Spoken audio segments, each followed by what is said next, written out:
इसका एक तरीका और है, आप अगर इसको थोड़ा सा समझ सकते हो, मेरी बात समझिए आप, कि मान लीजिए ये आपकी पुली है,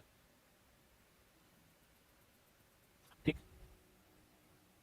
ये मास m2 है, ये मास आपका बेटा m1 है, ठीक, और आपसे पूछता है इसका एक्सेलरेशन किधर होगा, तो मैं कह रहा हूं यहां से आपसे कि मास m2 is greater than m1, तो जाहिर सी बात है ये किधर जाएगा बेटा, नीचे जाएगा, ये आपका नीचे जाएगा, हमने कहा ठीक है, ये किधर जाएगा फिर ऊपर जाएगा।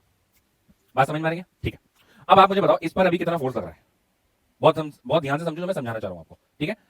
इस पर अभी कितना फोर्स लग रहा है m2 जी, और इस पर कितना फोर्स लग रहा है m1 जी, ठीक, m1 जी, हमने कहा बहुत बढ़िया, हमने कहा बहुत बढ़िया। अब मुझे बताओ अगर मुझे एक्सेलरेशन चाहिए तो एक्सेलरेशन का ये फॉर्मूला याद है आपको, F net external upon m, बोलो याद है ना वाला फॉर्मूला।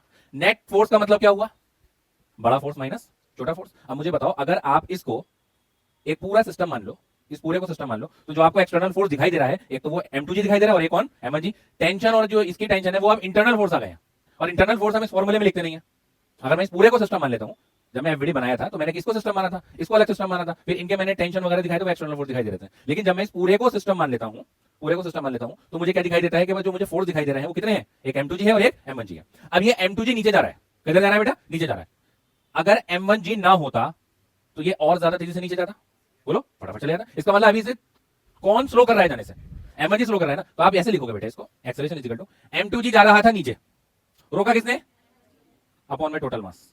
आंसर आ गया, खत्म हो गई कहानी, खत्म हो गई कहानी। बोलो भाई, अरे ये नीचे जा रहा था, इसको रोका किसने, माइनस में करके रख दो अपॉन में टोटल मास, तो ये तो नेट फोर्स हो गया, बड़ा फोर्स माइनस छोटा फोर्स अपॉन मास। वो भी ऐसे कर सकते थे, पिछला वाला क्वेश्चन में ऐसे कर सकते थे, 4g देखो minus 2g upon 2g/6, 2g/6, एक झटके में आंसर आ जाएगा। कितनी देर लगेगी, मेरे 4-5 सेकंड लगेंगे भाई आंसर आने में, बोलो समझ में आ रही बात। इसी तरीके से आप अगला क्वेश्चन देखिए। अच्छा इसके बीच की टेंशन भी पूछ सकता है, कितनी टेंशन है, इससे पिछले वाले क्वेश्चन में पूछ सकता है कि टेंशन भी तो बताओ, ठीक है। तो टेंशन के लिए क्या करोगे, कोई सा भी एक इक्वेशन उठा लो, कोई सी भी इक्वेशन उठा लो, तो हम पहले उसमें निकालेंगे टेंशन, इस वाले में। आप एक काम करिए, m2g का एफबीडी बनाइए, m2g ऊपर कौन है, टेंशन है, और ये किधर चला था, नीचे।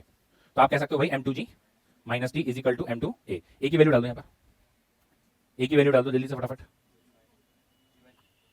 अबे ये है, ये है m2g माइनस m1g अपॉन में m1 प्लस m2, अपॉन में m1 प्लस m2, ये आ गया, ठीक है। यहां से आप t की वैल्यू को सॉल्व करिए और मुझे बताइए कि t इक्वल टू कितना आ रहा है, अभी बताइए फटाफट, वो उतारिए और इसको सॉल्व करिए, ठीक है। पहले वाला क्वेश्चन करो फिर वाला करना।